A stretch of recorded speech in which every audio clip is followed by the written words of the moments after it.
Testing, 1, 2. Okay. Pop that there. Thank you, darling. Okay. So, there's a couple of sort of similar questions like this, but one of the questions I had for you are what are the most memorable moments in your entire life?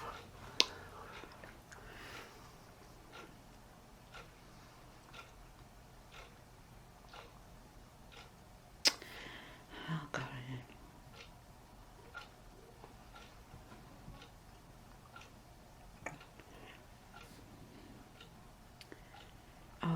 Oh, Ben, there's been so many.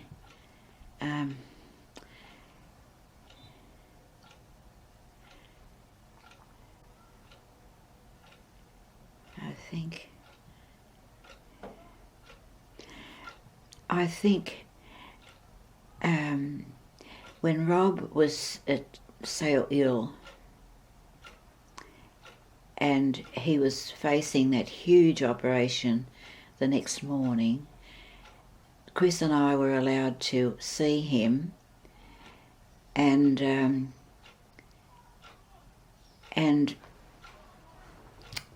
he knew what was ahead. It wasn't just to replace one valve, but 2 valves at his heart. The next morning at 6 o'clock, he had already had his clergy friends. They had come, they had prayed with him, and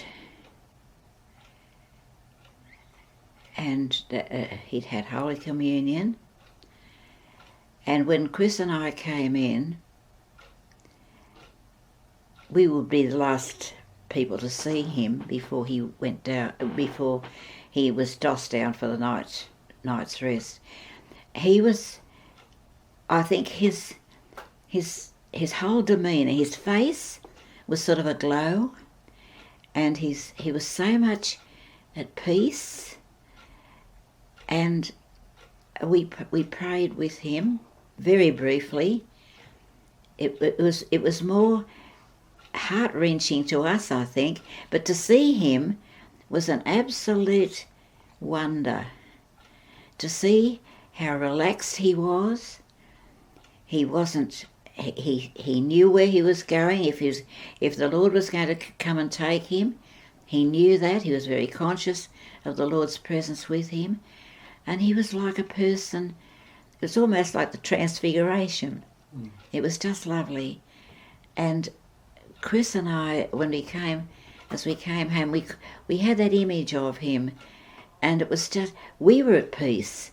His peace, Jesus' peace, was on him, and he'd sort of transferred it to us, and that was something I'll never forget.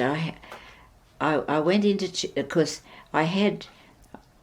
So that's actually it. I don't want to enlarge on that because it was complete, and I couldn't put it. I can't really put it in adequate words, but it was just as if we're like in a cocoon of protection, and God was in control. We knew that, and we were quite happy with what He said. We were quite happy with that. There was that's the peace that you get when you just know that there's nothing to fear. Because perfect love does drive out fear. That's what the Bible says, and it's true. All the fear, the love that was there, and the awareness of the presence of the Lord was so strong that it was transfixing. Really, it was sort of. I can't put more words to it, Ben. You must forgive me, but. It was just lovely. Ask your mother about it too sometime. She'll remember that moment. We came home almost singing in the car as we came home. It's a very precious moment. And of course, that was a Saturday night, and of course, I came into church early Sunday morning, and I said to the minister in charge, whoever was on then. I just said, Rob will be in the operating theatre right now. he was to go down at 6, and so of course he prayed, and you know, when it came to prayer time, he was praying about that too, and so it was. The day wore on, and I knew that I wouldn't. I was wanting to ring the hospital and just find out what had happened, and it was. It wasn't till something like 4 or 5 o'clock in the afternoon that they'd been working on him all of that time, and it was lovely. And what Rob did give me later was, I think I might have mentioned this before, was that one of the doctors that had been called in when Robert was first taken to the SAN, a woman doctor, and she was a Christian, and she wrote to Rob this beautiful letter. I think I might have said to you, Ben, Rob gave me a copy of the letter, you know, when he was up and about again, and because she didn't send that letter till, you know, months and months and months after, and but it was just lovely because she couldn't see how he could have lived. So that was the miracle. That was the miracle. And as I say, when they thought there was only one valve to be done, there were the two. Right. So that was a double whammy. That really was huge. Did they only find that out? Pardon? Did they only find out that there needed to be 2 valves done during the surgery, or just before? Like, when did they find out that it was both valves? I don't know whether they had to open him up, because I can remember when he had when he was in Royal North Shore years before, he'd had. And you know, like you're opened right down, and it's all laid out there. And but I know that, like, there were the 2 valves that had to go, the aortic and the mitral, this time, because whatever had been done before was the infection was coming through, because they were metal replacements, and they had to be animal replacements. Yeah.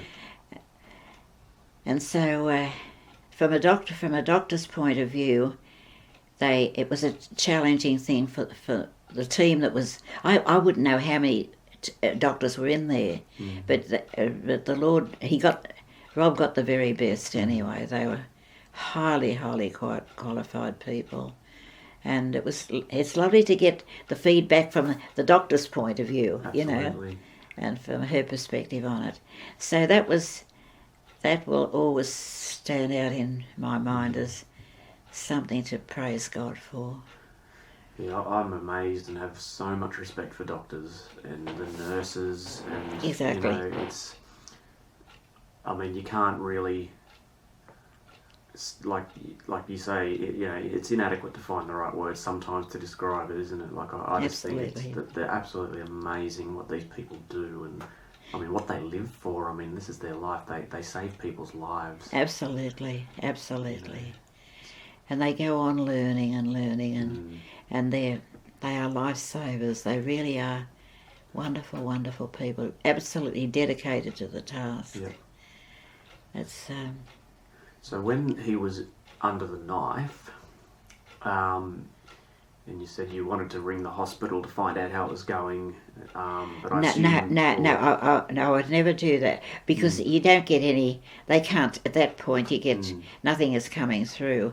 They would say to you, don't attempt to ring before so and so. Yeah. They usually have a fair idea. Yeah. But as I say, when I did ring through, he was still in the operating theatre. He wasn't back in recovery or wherever they take them after that. But of course, he was highly, you had to be squeaky clean to go in to see him, you know, because when you're in intensive care, it is intensive. You know, they have to, because the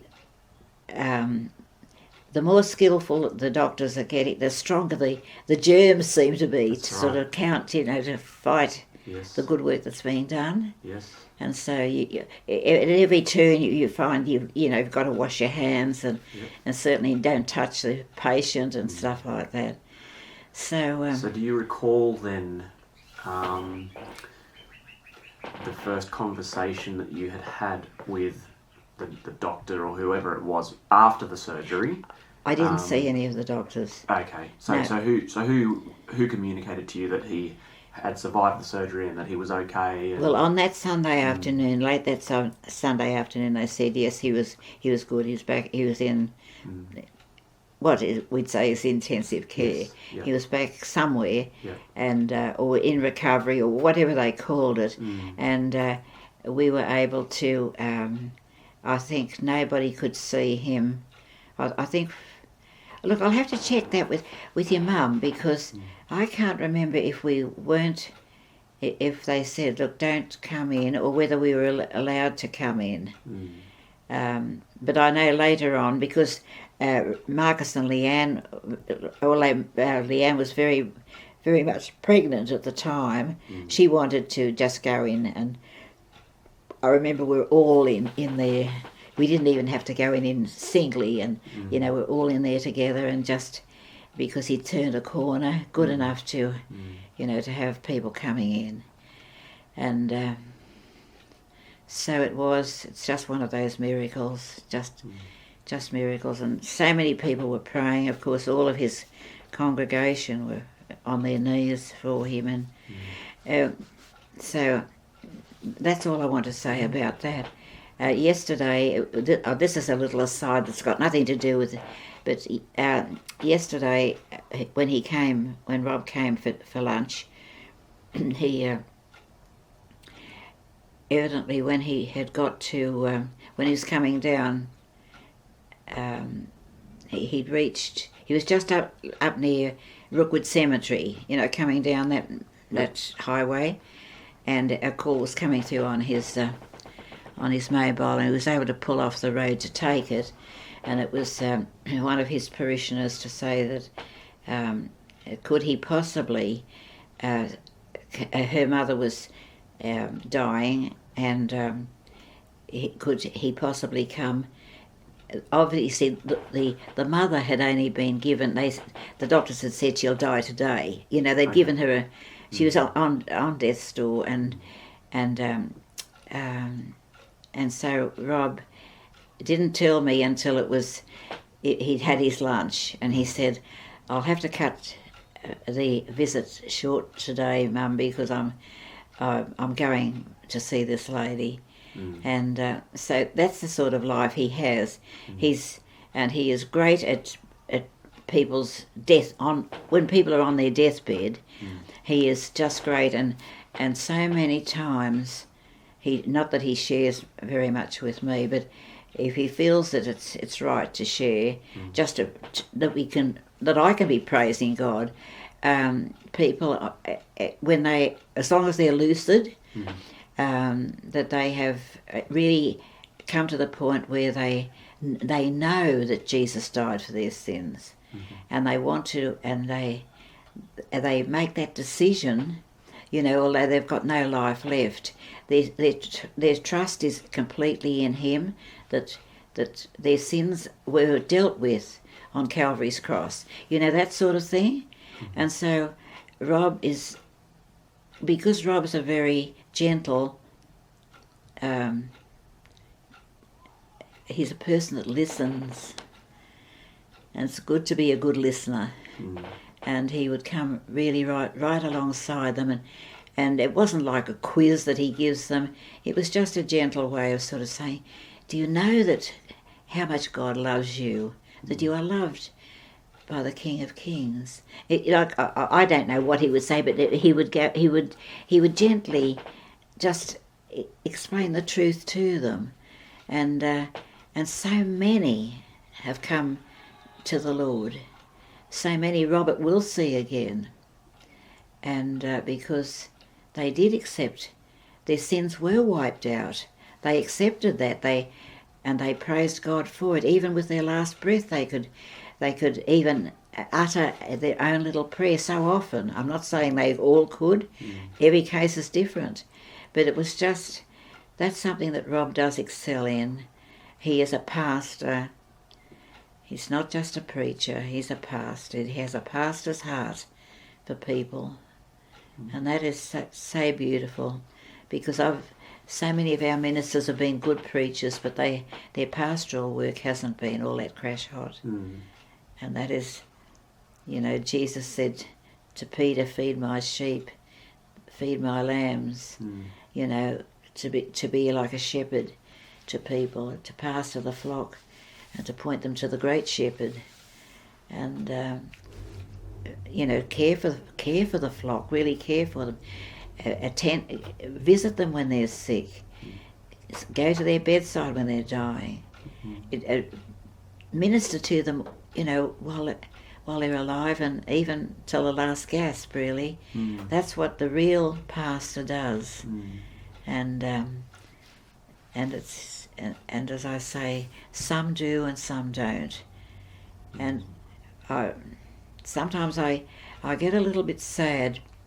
I said to Robert once, Moore College, one of our great theological colleges, used to have a subject called pastoralia that they had to, all the theologues had to be lectured on pastoralia, just what a pastoralia is. It's to be a pastor. And that's been phased out these late years. And nobody seems to. Sometimes I've said to some of our young clergy coming through, sometimes not to sort of bung on the Inquisition, but just to sort of ask them, do they do? Are they tutored in that sort of thing? And some have looked blankly at me, and perhaps it's not called that. It might be, they might have another name for it, but when I explain what it is, they have had no knowledge of it. There's been nothing said to them from the college itself, from the lecturers there about it. So I was a bit sad about that, because I think that's vital. Well, it's absolutely vital. You would think it's even more important, because that would be the human it relationships is part of it, like dealing, exactly, helping people through, like life coaching in a way, or it's like to me it's the more practical side of it. That's exactly it, Ben. You've got it right. It's not just being academic. It's more than that. It's coming alongside and almost feeling their own pain, and being able to say something and minister to them, however the Lord lays it upon you to do it. And so it's a branch that should be well and truly used, because it means so much to so many people. Anyway. All right. So there's another couple of very similar questions. So I don't know if maybe we can. I'll throw them at you, but I mean it might not bring any more stories out. But Mark has said, what were the truly defining moments of your life?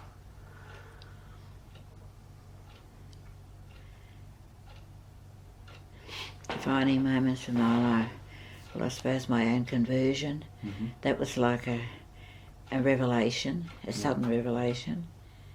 And I certainly changed tack at that point. Yes. So that was a defining moment.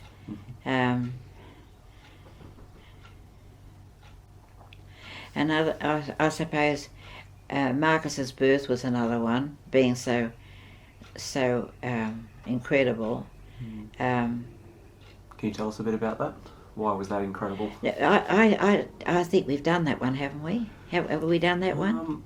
We may have, but I can't recall specifically about Mark's Well, birth. well, the point about that was that I'd had 3 children, and I'm not good at having babies. It takes me days. Okay. It took me 2 days to have Richard, for Right. instance, Okay. and it took. I won't go into all the time. Christine wasn't so bad. She was, being the third one, she was a little bit quicker. But when I didn't even go to a maternity hospital. I just went up here to Canterbury, Yep. and I remember I was 44 or something when I had Marcus, or something like that. And so, and the local doctor was my doctor. I didn't go to any specialist. Right, okay. It was very generic. Okay, yep. Doing it on, no, but when I went up there, of course, I was starting to get pains about 8 o'clock at night, Yep. and my 2 of my godchildren came in. They were very anxious about me, and because they knew my time was up, and so I chatted to them, and as soon as they'd gone, Dad took me up to the hospital, and so it was. I suppose I got up there just before midnight. Anyway, about midnight, so they examined me. They stuck me in the labour ward, and everyone went off duty.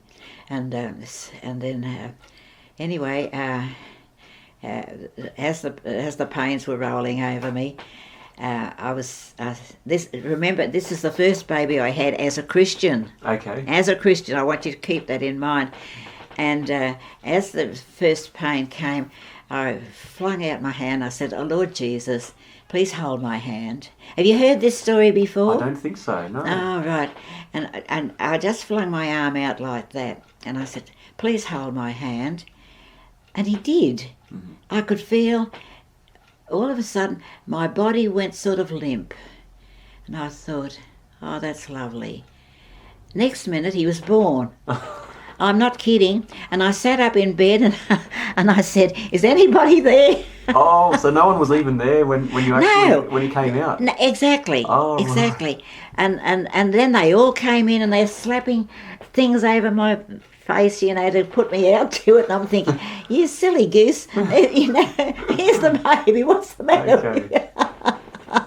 That's a great story. Oh dear. So he was really, that was exceptional. So that was a lovely experience, and I'm sure somebody was hauled over the car. I bet my doctor never made it, of course. I mean, they were just nurses that came dashing in. And I don't think Dr. Munro had the nerve to send a bill. Yeah, right. Oh, golly. There you go. That's a great story. So that's the Lord again. Okay. All right. So now this is a really similar question as well. So if you don't have anything further to say, then just say, "Oh no, that's fine." But this is just one from me. It's, as you look back over your life, besides your conversion, which is one of the, I wanted to put this in as a separate one because I knew that your conversion was a big event in your life. So besides that, were there any other turning points or key events or experiences that changed the course of your life, or so you want to? No, I'm not a person that's had any great experiences, really. It's been I suppose a great experience was to go to Israel.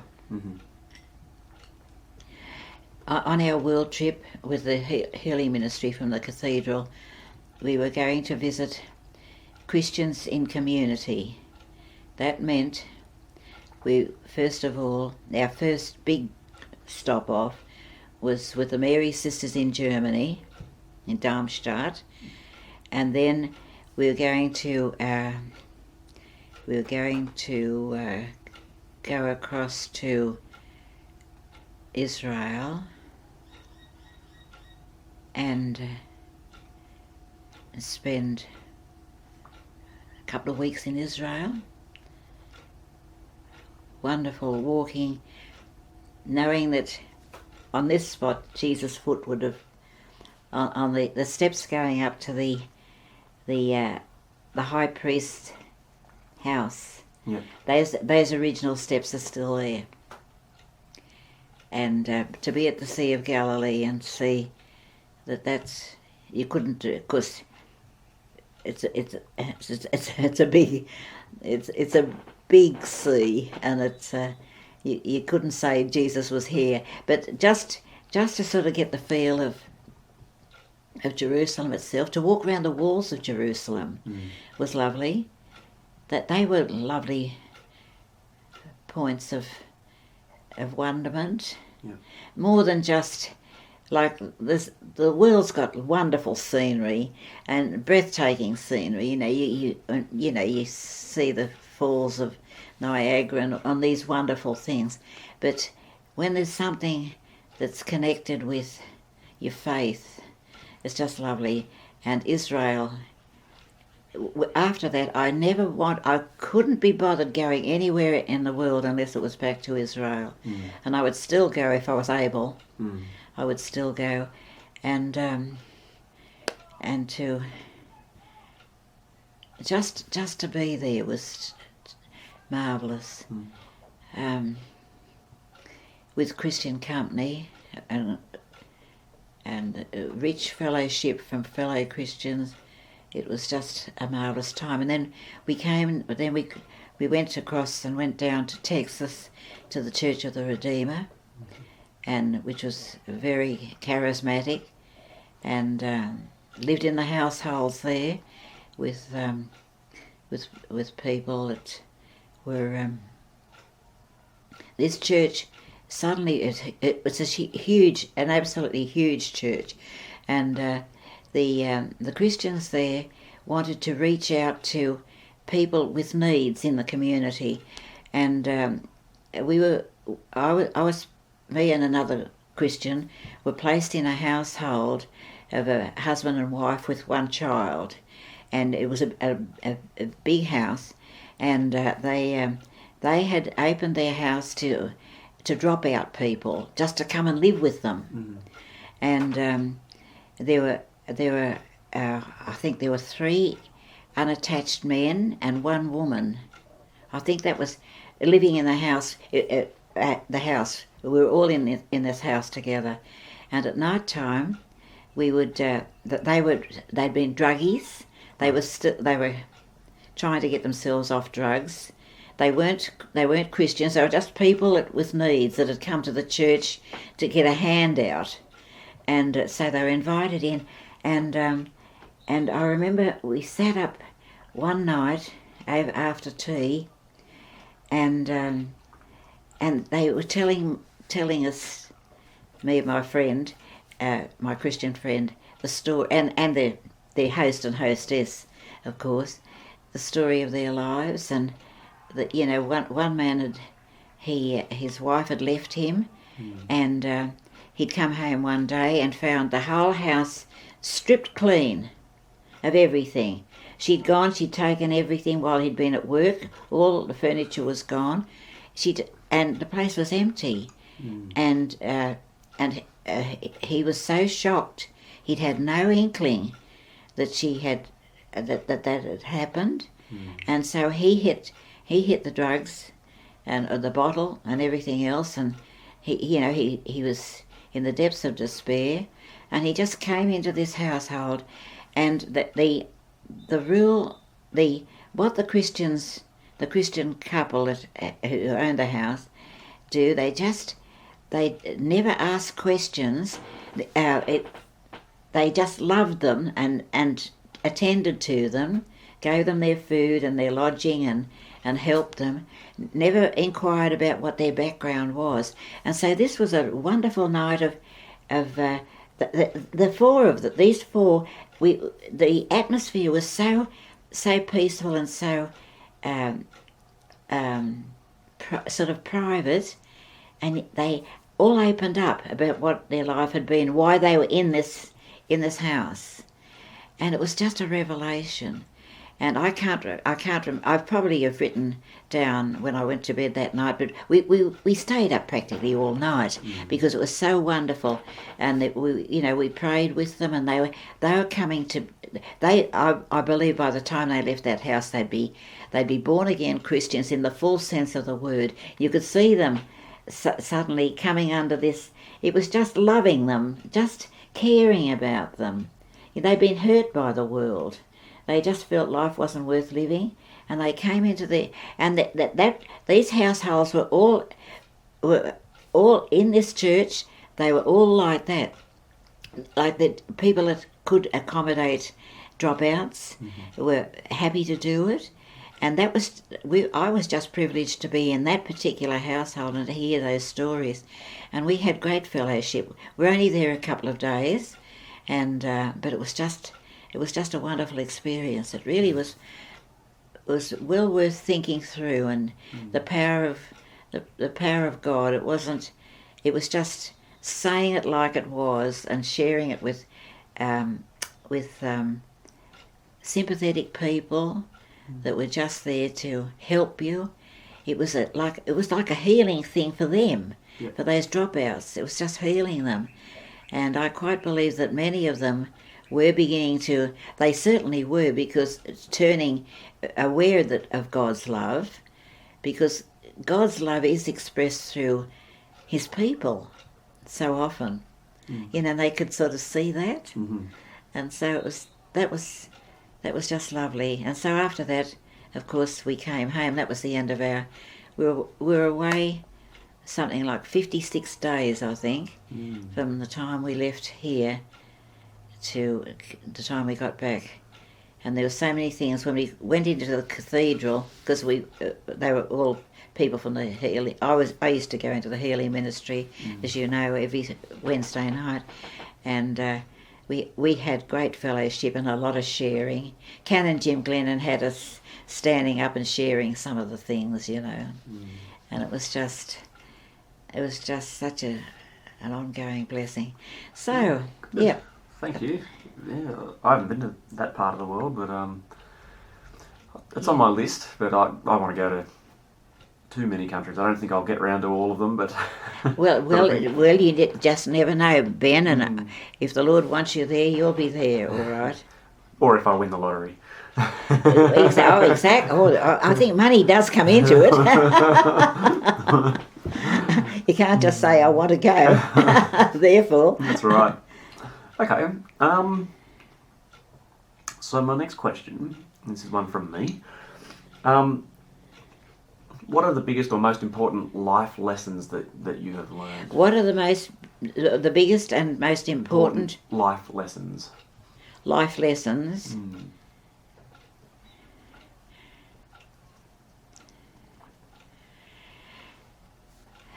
Well, I suppose from life.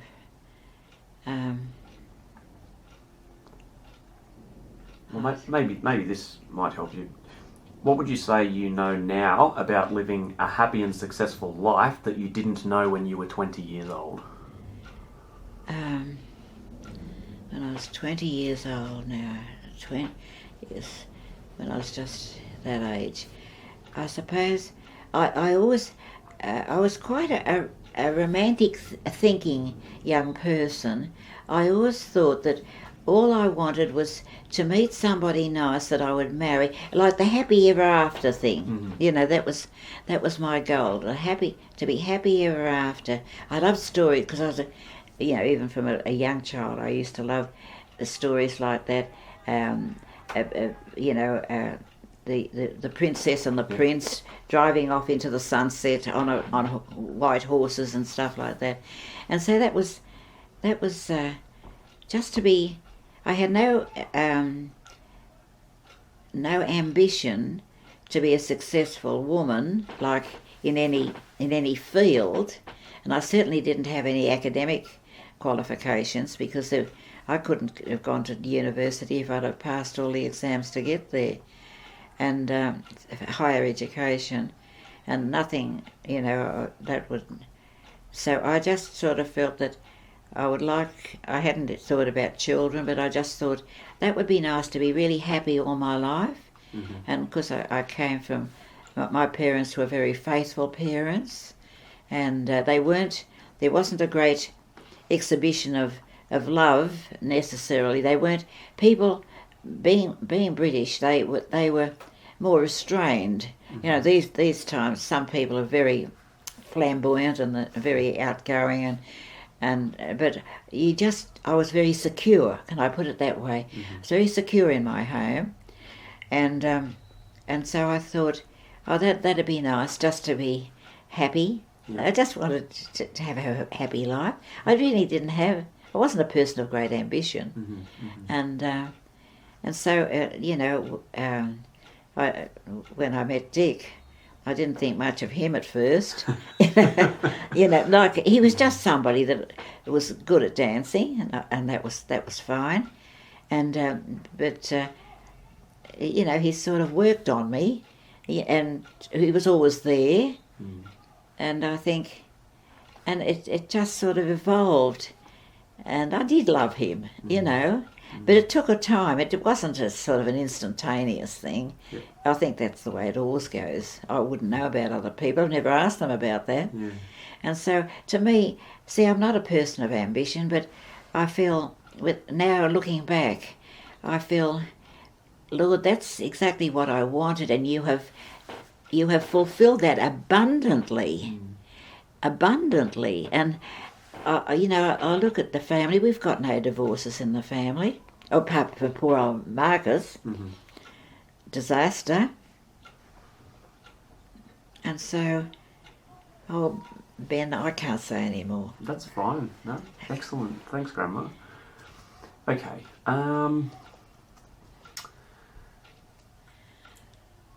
So now I know we've talked a lot about your principles and values, but I guess the specific question is what would you say are the major values or principles that you live your life by today?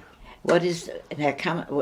So what are the major values or principles that you live by day by day? My principles. Well, first of all, and I've said this before. I've probably said this many, many times since you've been coming, but because I like to work with regularity. I like a system that works, just for my own well-being and for my family's well-being, to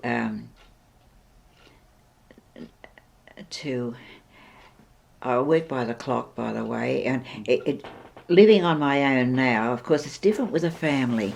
But then with families, you've got to, when you have your children, you work by the clock anyway, because the children have to go to school. Mm-hmm. You're looking at the clock, and you've got to do their lunches and everything else. You've got to wash for them, and so you'd have I'm one of those regular people. I would always wash on a Monday. Steady routine.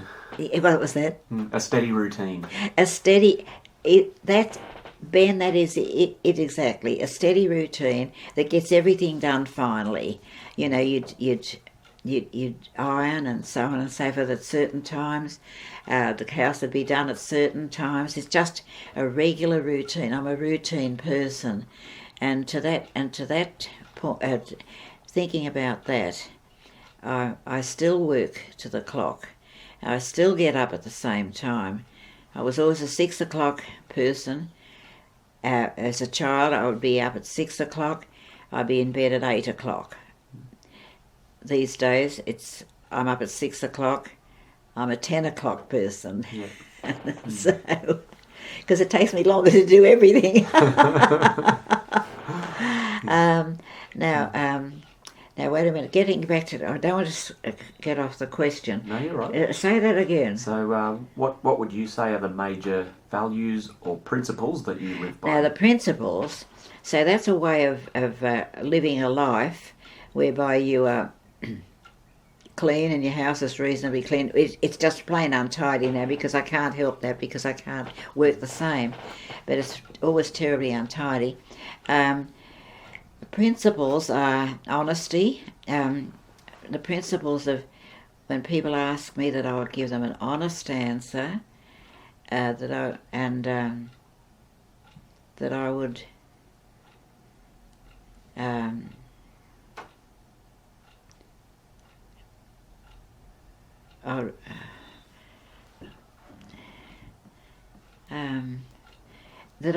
something I hate exaggeration, and I could tend to enlarge on stuff. I don't know if that's a common complaint, but I've got to watch myself just to give, if anybody asks me anything, to give a direct answer that they'll understand, and it is absolutely truthful.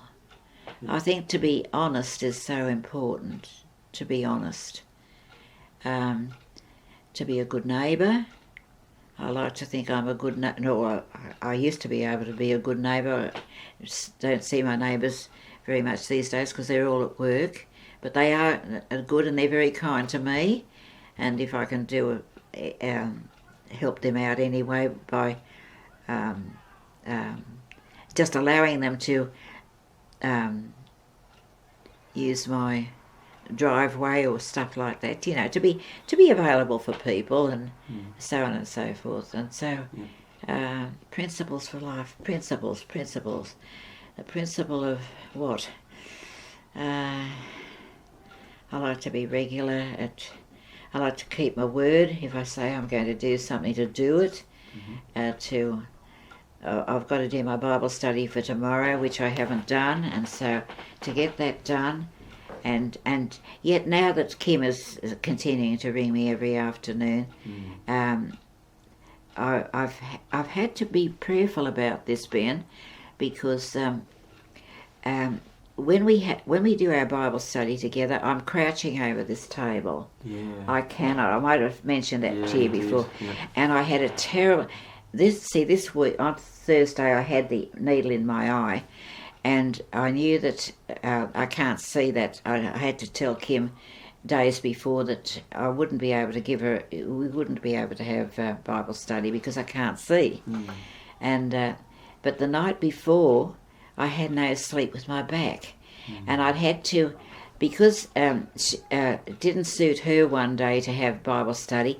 She wants to double up the next time, so you don't just have one session, you have two, which would take you an hour and a half. Now, to stand over this table for an hour and a half, with the sun comes in, the time she rings, the sun is coming in across the table, and so my eyes are always strained, Right. but my back, and so I had a terrible night of pain in my back, and so I said to her when I was speaking to her, I said, look, I feel my back can cope with one session, but not anything over one. Is just not. We'll just have to miss it. We'll just have to skip one and go to the next. I'll never. I just sort of made myself a promise. I would never. To do a Bible study like this is physically straining, and that's stupid. If I'm going to have sleepless nights, I'm going to be bombed out. I'll be sleeping all day to catch up. And I finished up. I had to take painkillers, which I don't like taking. And so I hope Kim. And it was funny. Then it's got nothing to do with the question, because yesterday when yesterday was chock-a-block full. As soon as Robert had gone, Marcus and Leanne and the kids were in here, and Kim rings while Leanne is sitting there, and the baby's crawling over here, and we're looking at photographs on the screen of their trip, their New Zealand trip. And the kids are, and I'm giving afternoon tea. There was cake, biscuits and stuff all over the table and stuff like that. I couldn't have I couldn't have cleared the deck and had a Bible study to save my life. And so Leanne just picked up the phone and she said, I think she said, who's speaking? And it was Kim, of course. Just at the time she always rings. And so it was, so Kim will probably ring this afternoon. That means we've got about 3. Oh. She might have to go through a couple on her own to catch up. Well, and then... the point, I said to her, look, if you like, I will get a copy of the notes that we follow sent to you. And she didn't want that. She didn't want that. She wanted to, she just wanted me to open the study book. Yeah. And I said, look, you could do this yourself. But because she asks a lot of questions. Yeah. And because I was her scripture teacher, she thinks that I've got all the answers to all the questions she wants. It's not just studying. We're doing Jeremiah, by the way, the prophet Jeremiah, a very solid book of prophecies. And of course, you're talking about Israel's history too, and she wonders, how that king fitted in, and there's all extra stuff that she wouldn't have a clue about. As you know, I had to get her a Bible. She never, although she claims she's a Christian, she hasn't got a Bible. And I thought, oh golly, what happened all those years between? If you converted when you're a teenager, the first thing the person that's the counsellor that's brought you to Christ or been instrumental says, well, the counsellor works from a Bible, and so it's important for the newly born Christian to have a Bible. She didn't have a Bible. I had to get our minister to get her one from church, and so on and so forth. So it's but see, I pray for great patience with her, and also I need wisdom from on high, and if because there's questions after you've done the Bible reading, and I've read the all the notes that Selwyn Hughes, who writes the notes, enlarges on what we've just read. And then there's 2 extra readings, and so sometimes she'll say, I don't know how to answer that, and I'll have to say, let's look back at what we've just read. The answer will be in, just look at it. And I make her look back at it rather than just pop the answer to her. And so sometimes the question is, it's so obvious, and it's easy to think, oh, come on, get your brain going. Just treat her as somebody that really hasn't got much knowledge. Mind you, according to Marcus, she's a brainy girl, and she's got intelligence, highly intelligent. She talks about university, whether she went or not, I don't know, and I don't ask her any questions about the past. But and she has got a mental problem, and so I need to be very patient, and so I'm asking the Lord for more patience, because sometimes it's easy to get exasperated, Ben. You think, come on, come on, and that's naughty. I should keep on reminding myself that she's had all those years between. How could she know? And even if she hasn't picked up from what we've just read, just be patient. She probably can't help it. How dare I? Sometimes you could flog yourself with your attitude. Oh, and I don't want to. Don't be too hard on yourself there, Grandma. I think you're 92 years young, and you're dedicating a lot of time to her, and I think what you're doing is extremely selfless. That's nice of you to say, Ben, but I know how I feel about it, and I feel I just need to be patient and loving and encouraging, and I do try.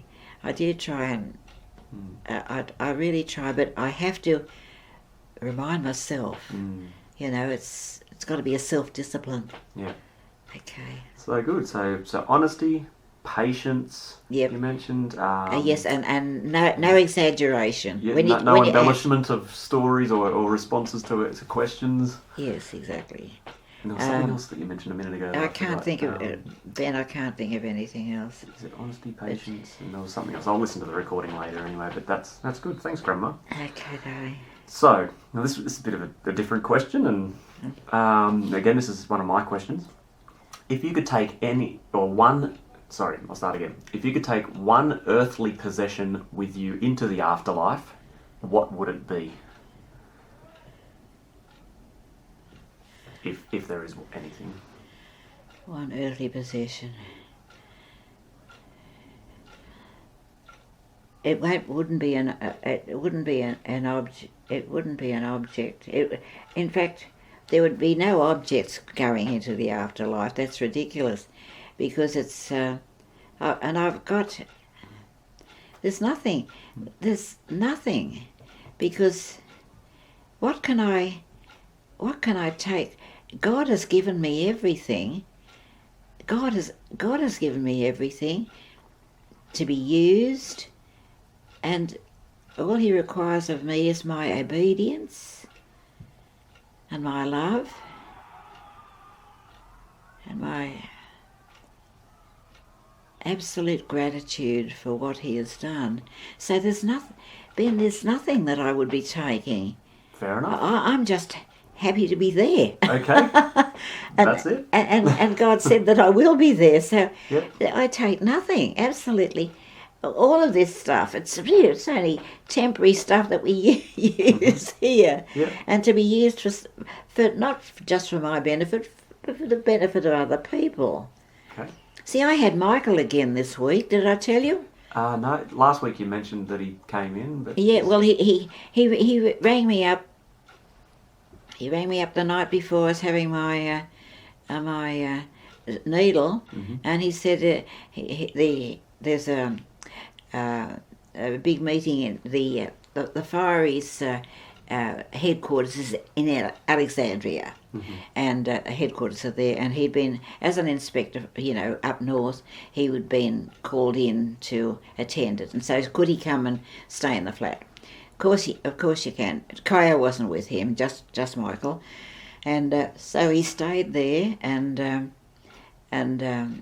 he had breakfast with me the next morning. I had to work out what he would like for breakfast. He didn't want porridge, and and he was out of toilet rolls up there, and it's just silly things like that.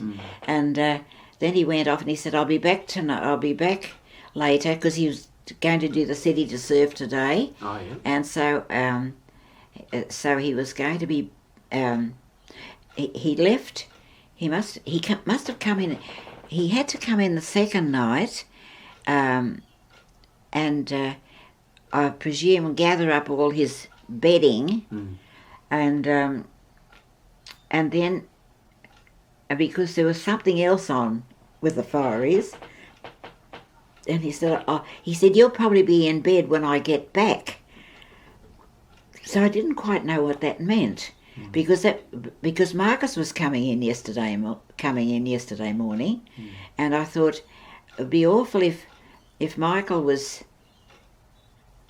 with his car in the front of the driveway, and Marcus, if Marcus was dashing home here to pick up his car and get anyway.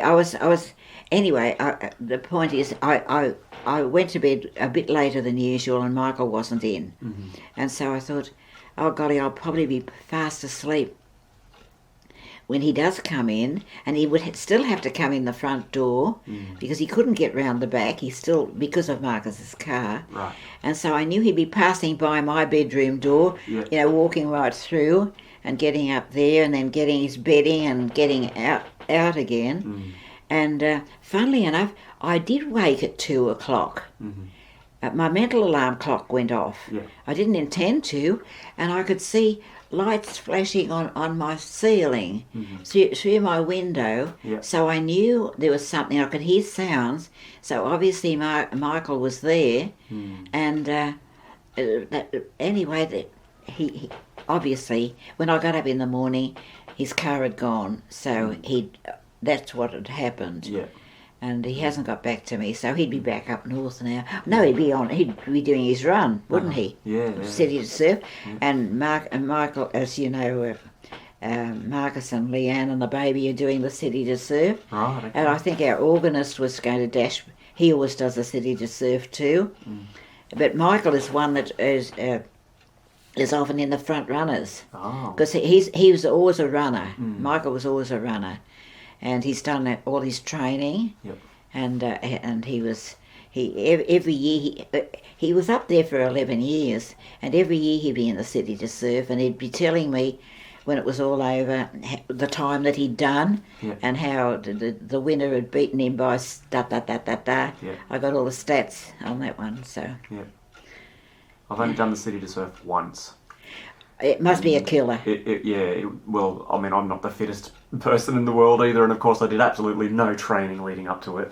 But I went there. What about Heartbreak Hill? They say that's a killer. Well, I mean, it probably would be if you run the distance, but see, I never had intentions of running. I walked it, so yes. But even that killed me. But well, good on you. I admire anyone that goes in for that. Yeah. That's a heck of a distance. It's a 14-kilometre walk or run, Yeah, exactly. But I found, from memory, Heartbreak Hill wasn't too bad, but that's probably because I was walking. I would imagine if you're running, then it would really be a killer. But for me, walking, and we were stopping. I mean, I did it with a friend, and we were just having a bit of fun, really. So we were stopping along the way. You made it a fun thing. Yeah, so fun run. So I can't really, I can't say too much about Heartbreak Hill until I've tried to run it, and then I'd probably be saying, yeah, it really is a killer. Yeah, exactly. Well, that's right. Yeah. It is when you've got to, when you're competing, if you've got that competitive spirit. I've never been a long distance runner. I was a sprinter when I was younger. When I used to do athletics, I was quite good at like the 100-metre sprint. Yeah.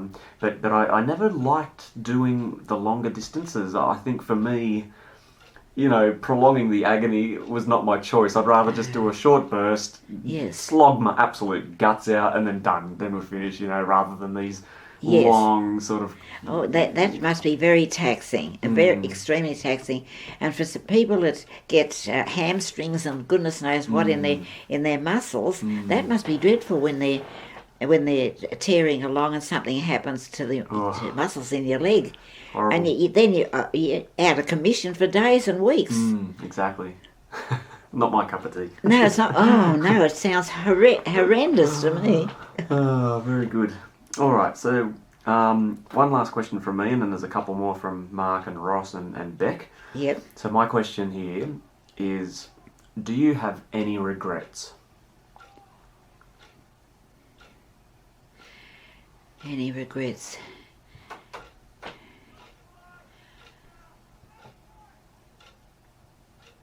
Yes, I suppose I have, in the fact I've never really stopped to think of it, but you think of I think of my pre-Christian days, and I could be a bit of a mongrel about certain things, and I think I wouldn't if I'd been a Christian back there, I wouldn't have done that. Right. It was like I could tell you a few little things like oh gosh, what was something I thought of a minute ago? I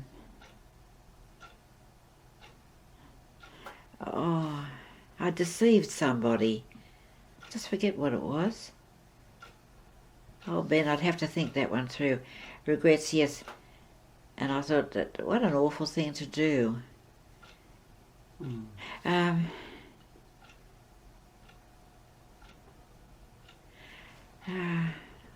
Stringing somebody along. Silly things like at a party. This is a wartime thing. I wasn't married. I was engaged, and I think I told you about this, about the girls, some of the girls at the AMP. my age. There were about half a dozen of us. No, there was Mavis, Betty. Count these up: Heather, Betty, Joan, Mavis, and me. That's 5 altogether.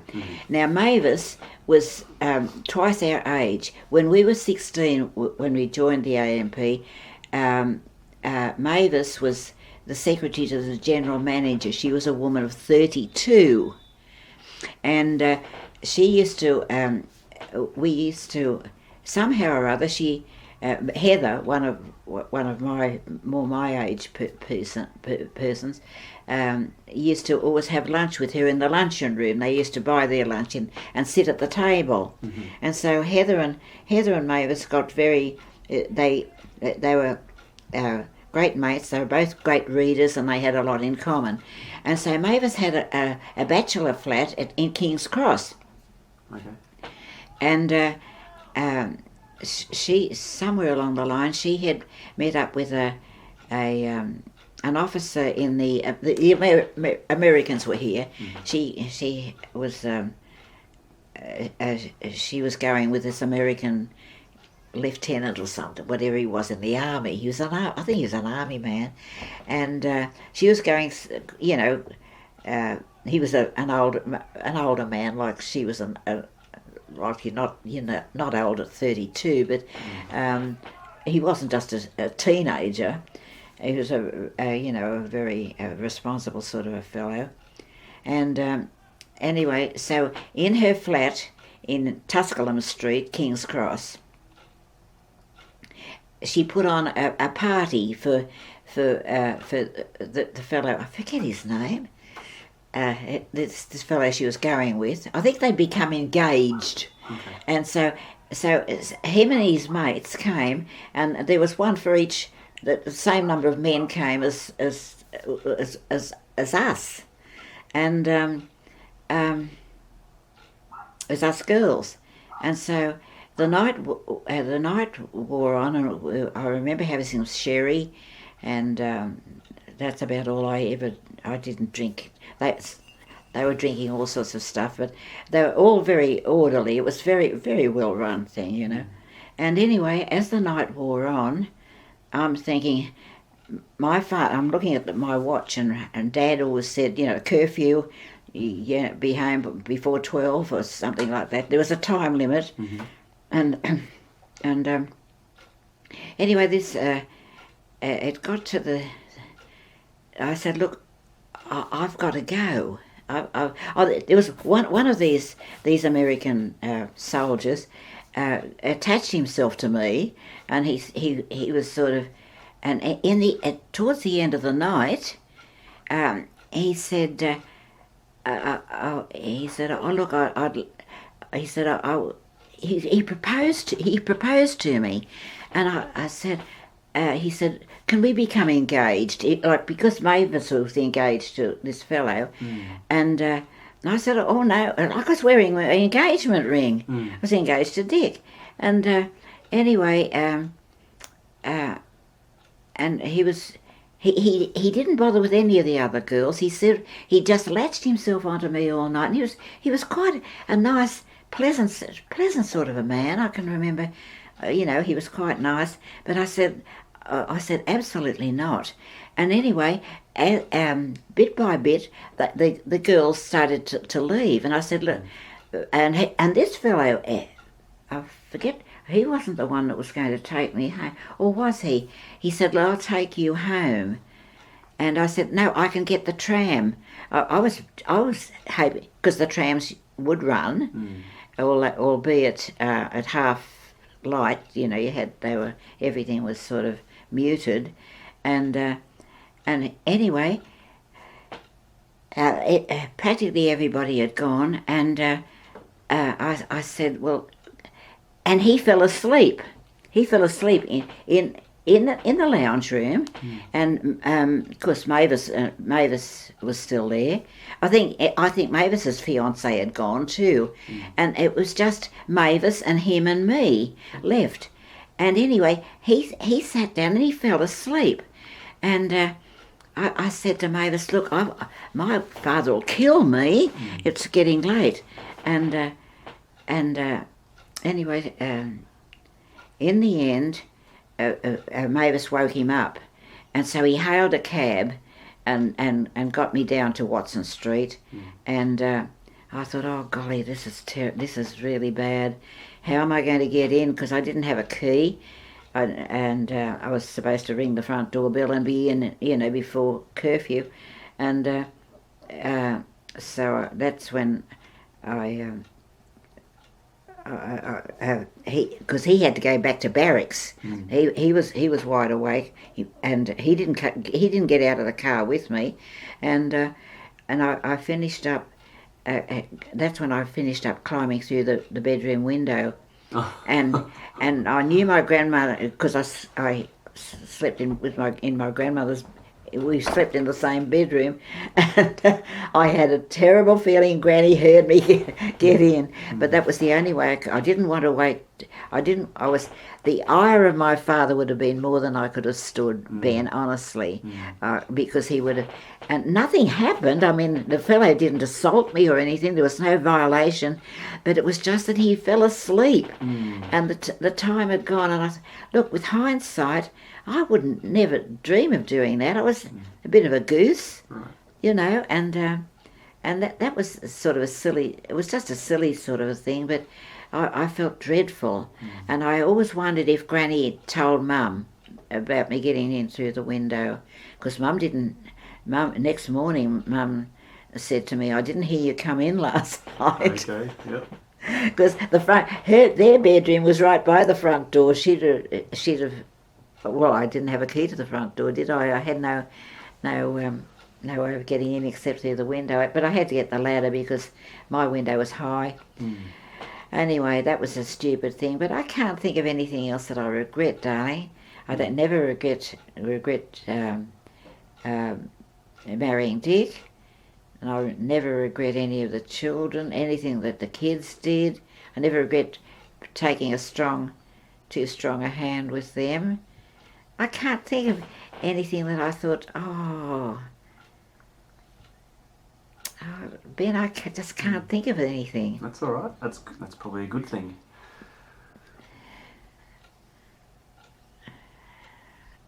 No.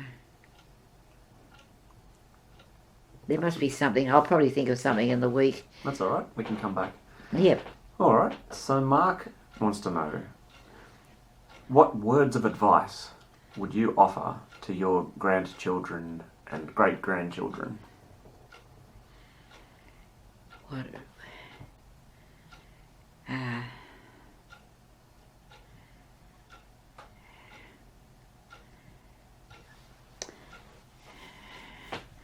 Word of advice that I feel they would take, or I wouldn't impose my morals on them this day and age,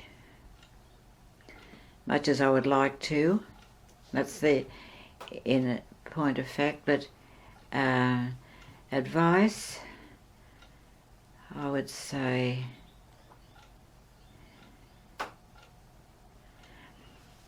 pray before you're making any decisions. Just pray before you make any decisions. Put it before God. Don't do anything in haste. Don't do anything in haste.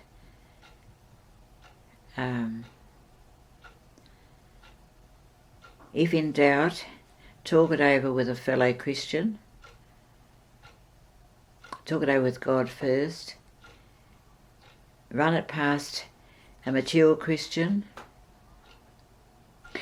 If it's big things, I mean, you wouldn't take any piddling little thing to it, I mean, it'd have to be worth something or other, worthwhile. And whatever decision you make, because decisions cover a heck of a lot of things, don't they?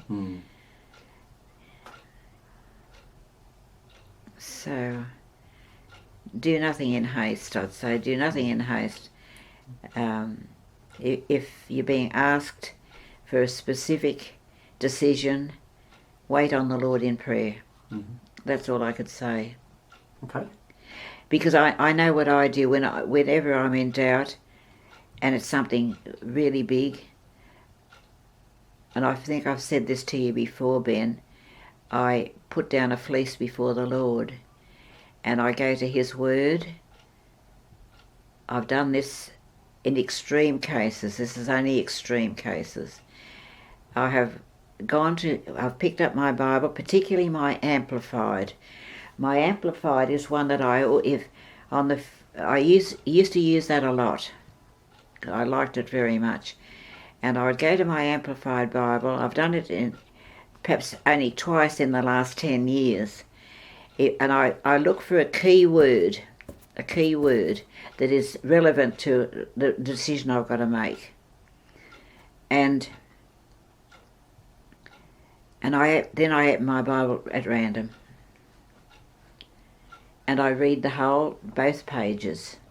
Don't read any more than 2 pages. No, the left page and the right page. And if that key word or something that means the same as that key word is not there, I don't do it. If the key word is there, I do it. And that has proven to be right. And I pray before, because it's not just a knee-jerk thing, it's something that the Lord seems to understand and honour in my life. And I have noticed that it has been the right way. It's only happened perhaps three times, if that. 4 at the absolute utmost. But that's something, and I'm just sharing that with you. That's not, but that is something that I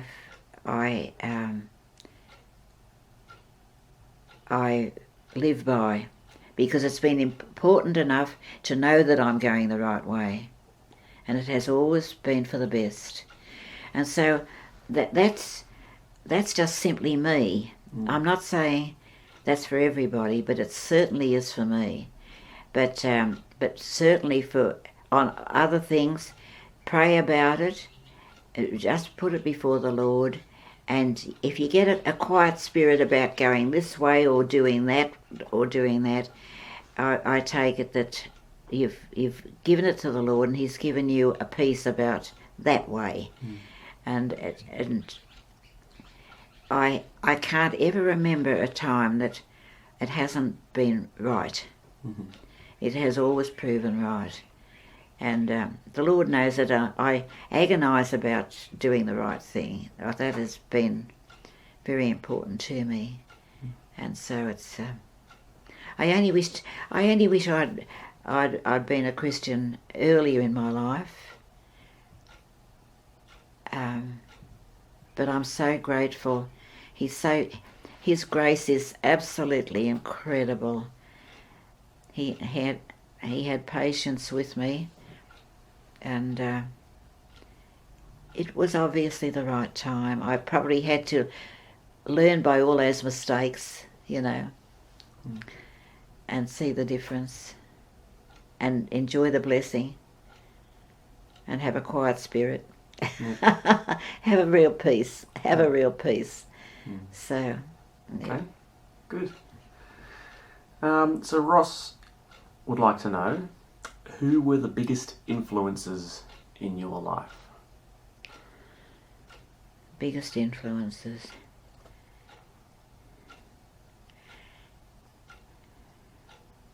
My parents.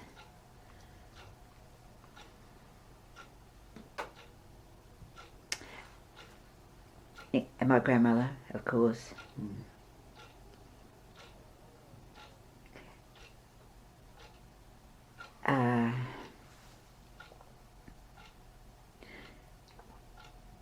And the evangelist. Which evangelist is that? Billy Graham.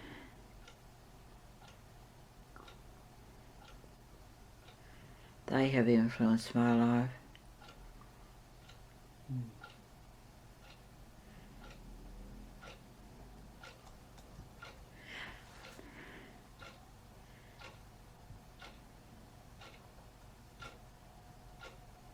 Yeah. I think that covers it, Ben. Okay.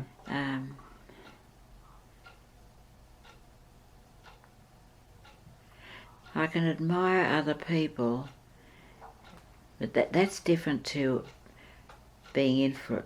I'm sort of in a mould now, and it's just me and the Lord. You know, nobody else influences me now. I'm sort of almost like set like a jelly, as it were. I love the analogy.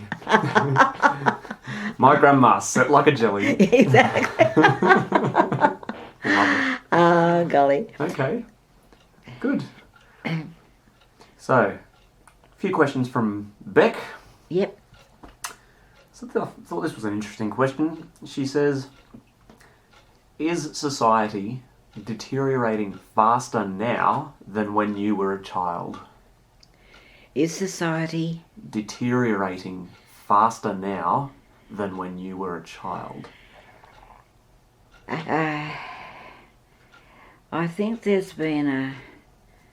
hang on. I'll have to think that one through to put it in right words. Can I just interject before you do answer that? Do you think society is deteriorating? Because there's obviously an assumption embedded in that question.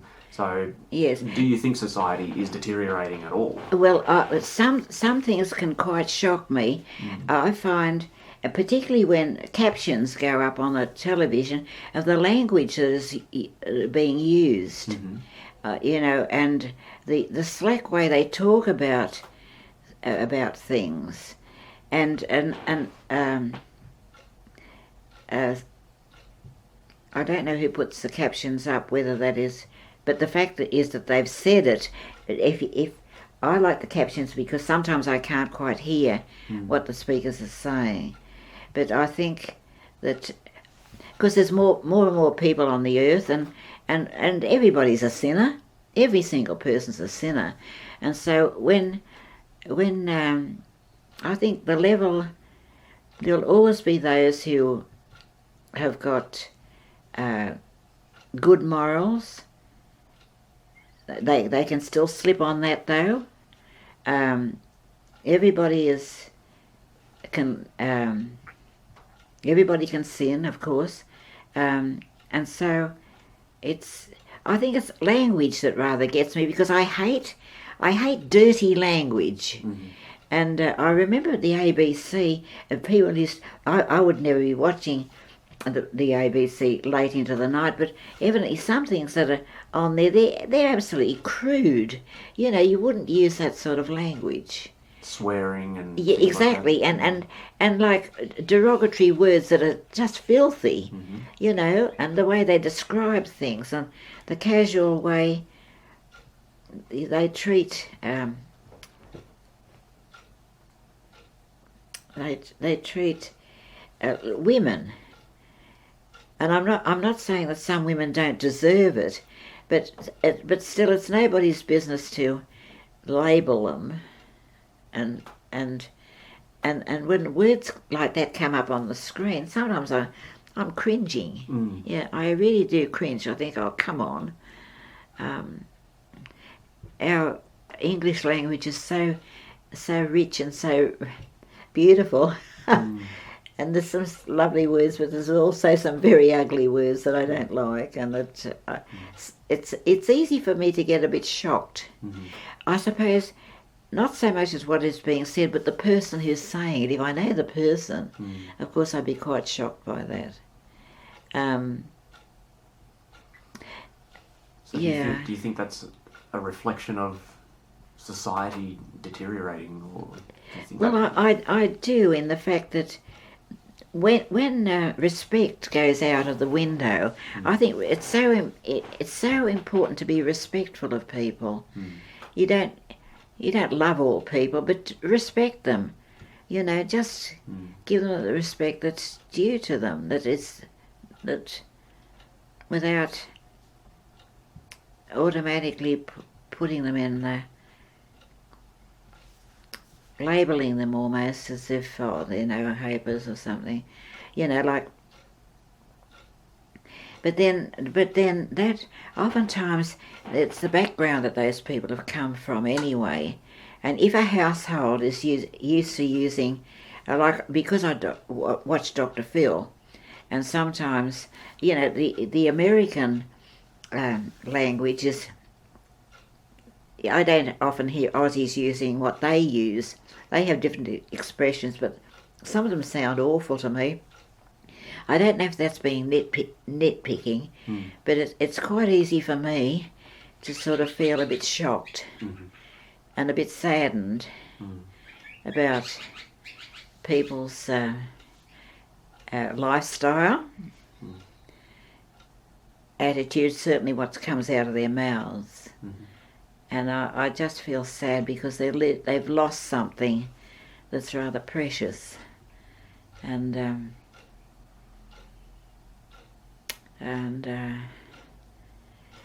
I think television and the things that happen, like on the news, you see another person's gone off a high rise, and these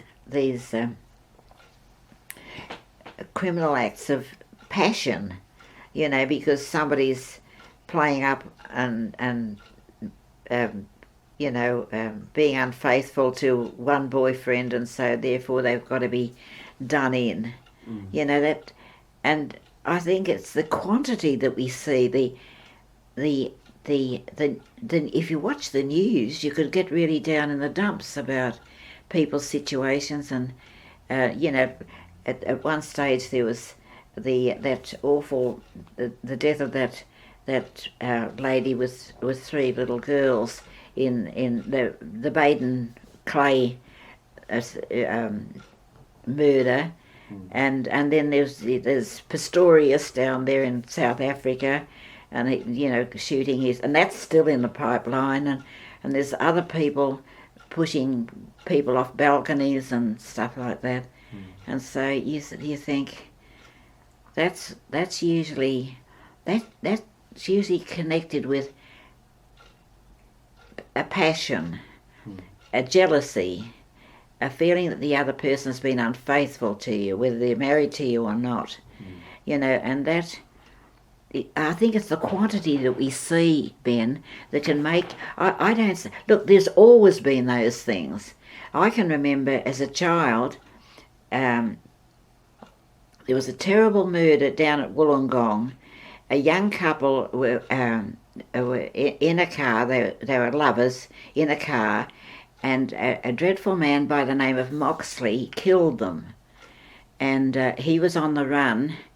The police, this guy, I don't know if he shot them or what he did with them, but anyway, he'd done them in, and he was on the run.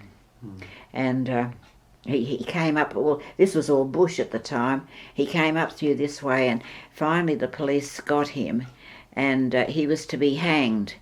And I remember at school, when I was in primary, because my father used to always, of a night time, Dad would come in and read the newspaper to us, and I would say, "Tell me a really story, Dad, not a fairy story, a really story." And he'd tell me all the murders and all the things that were going on. And I knew that, and my father said, "Moxley, you'll be hanged at 9 o'clock tomorrow morning." And I remember being at school and looking at the clock and getting an awful picture of this man Moxley, who would be, he was hanged at that time, but it was sort of awful, to sort of think he'd be strung up there at 9 o'clock this morning. I'll never forget the feeling of horror that I had about that. But then the murder was horror. The execution was horror.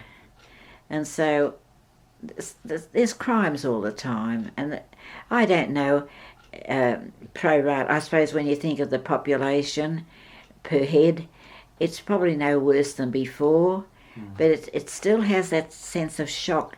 I do get shocked, and you think of the people that are left and the agony that they're going through and stuff like that. It's hard to it's hard to assess.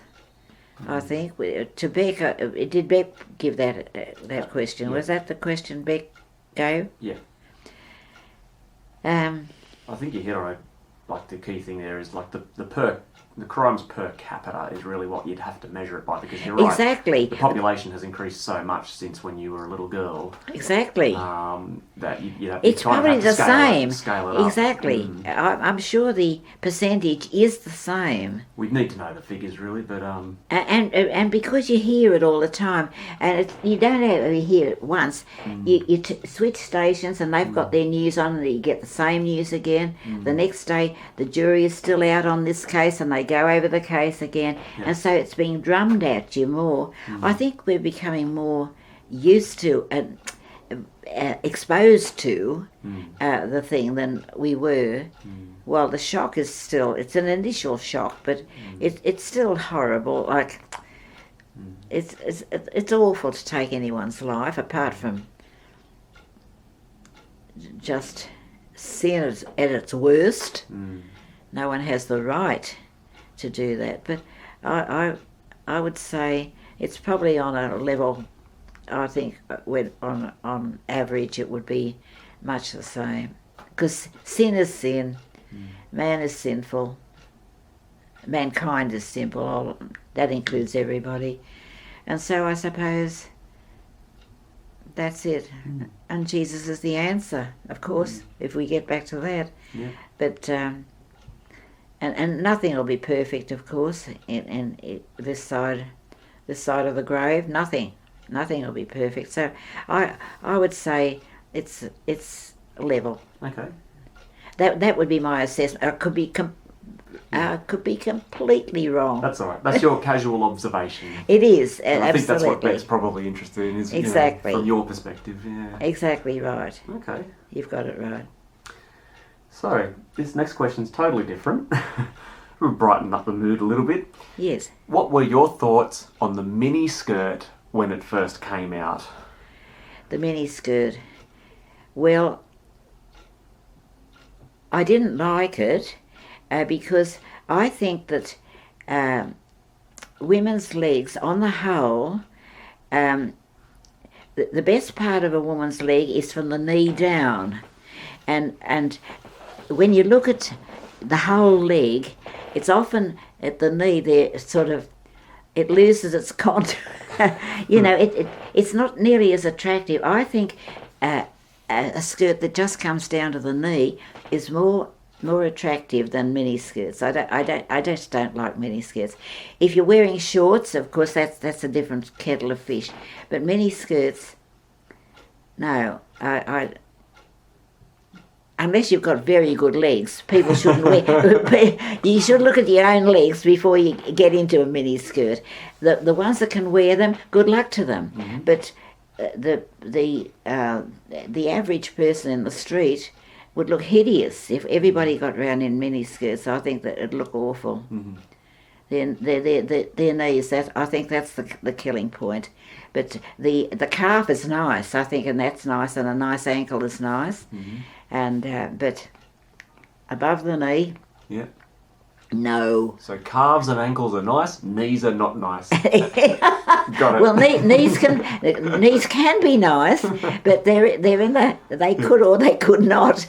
But on the whole, like a nice shaped leg is lovely, and I'm not decrying womankind at all.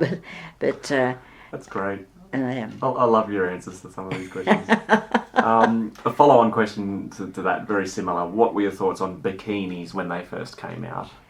Bikinis. Yes, well, that didn't worry me. In fact, I used to wear a two-piece that wasn't quite a bikini, but a two-piece cosy, when you're swimming. Yeah, that was... Mind you, I always prefer a proper costume, but a bikini, that wasn't an offence to me. I thought, no, as long as you're reasonably covered. I'm not talking about these little things that are just a joke, but that expose too much. I don't think they do anything for anybody anyway. But no, they're okay. I could abide. I wouldn't wear them, but for the young folk, of course, they're all right. Okay. So another one from Beck here. This is a personal question from Beck. So, what were your thoughts when Beck was first born, being the first granddaughter and your daughter's first child? Well, it was wonderful. It was lovely to know that I had a little granddaughter, and my first thoughts. Now, Chris was. Did she have Beck at Barrel? Oh, I don't know. When did she have? Where did she have Beck? It's a good question. I know where I was born. I'm just trying to think. It was, but she was lovely, and of course, when Beck was first born, and now I'm just trying to think where Beck came in the sequence of things. It was lovely to have another daughter, because on the whole, in our family, boys do predominate, and they always seem to be.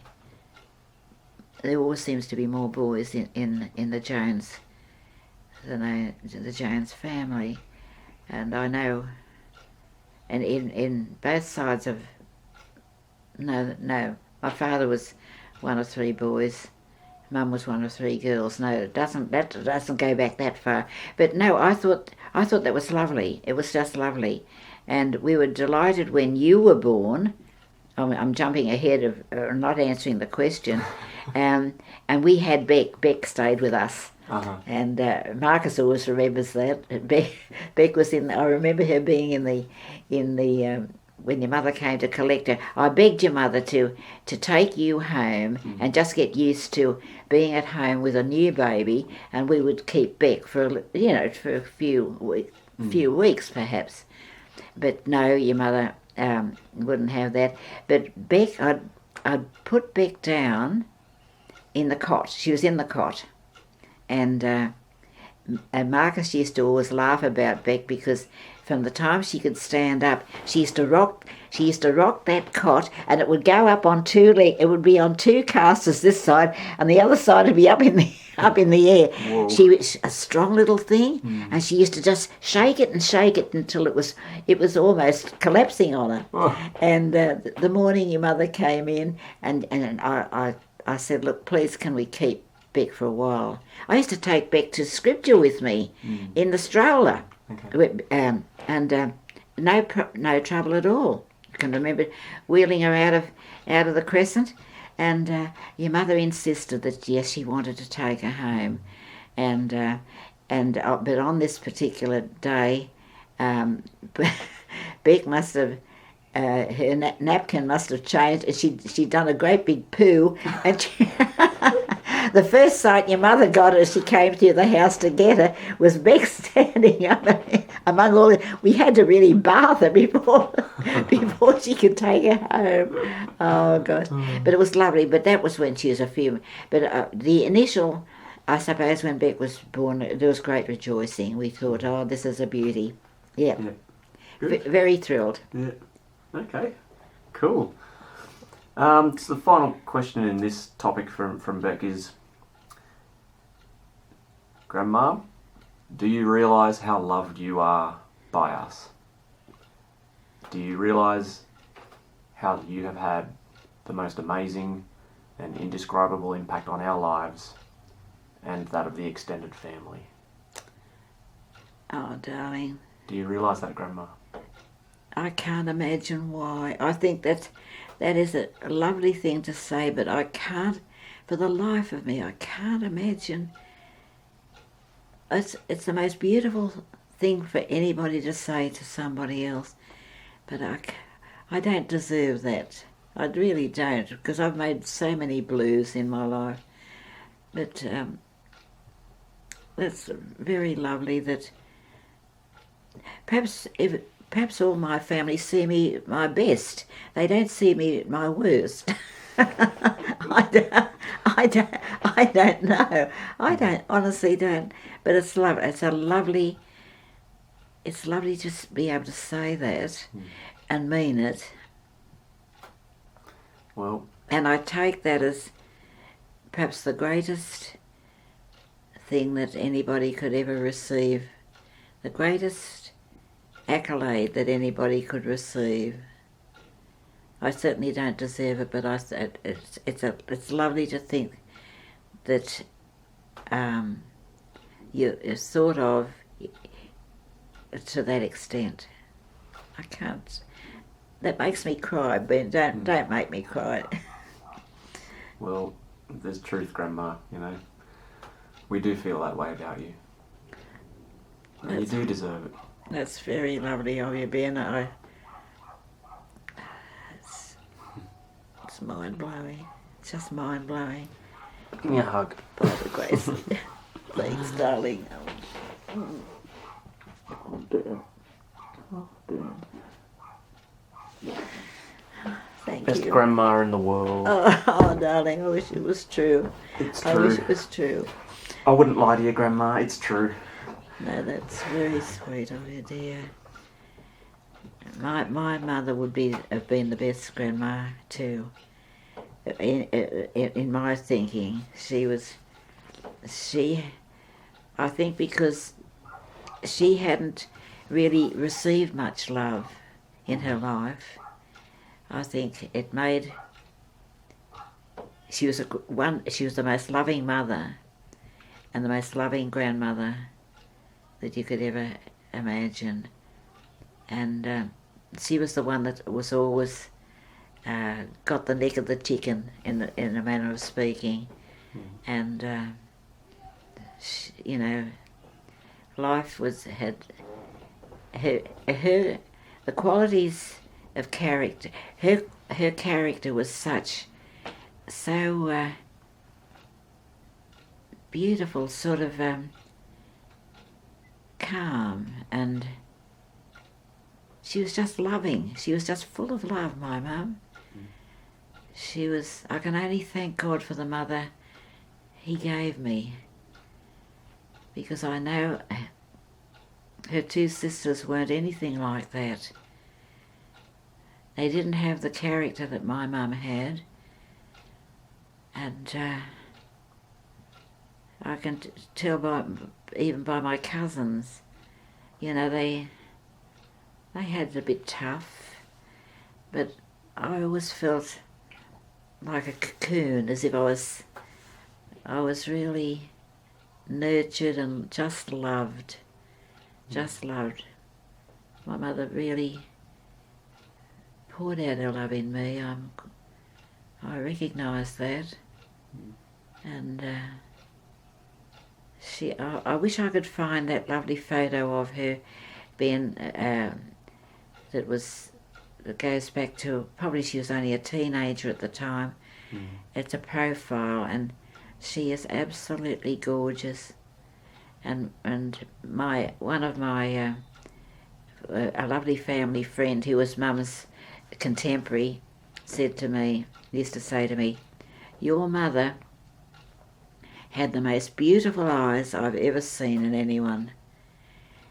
Mum was a blue-eyed blonde, and you can tell from the old photographs, she was a very beautiful person.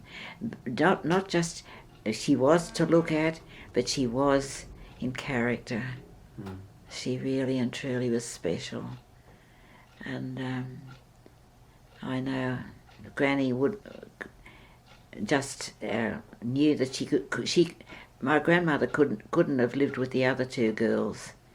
I told you last week or the week before, sometimes she'd stay with them for a week or so, and she'd be back home as quick as lick.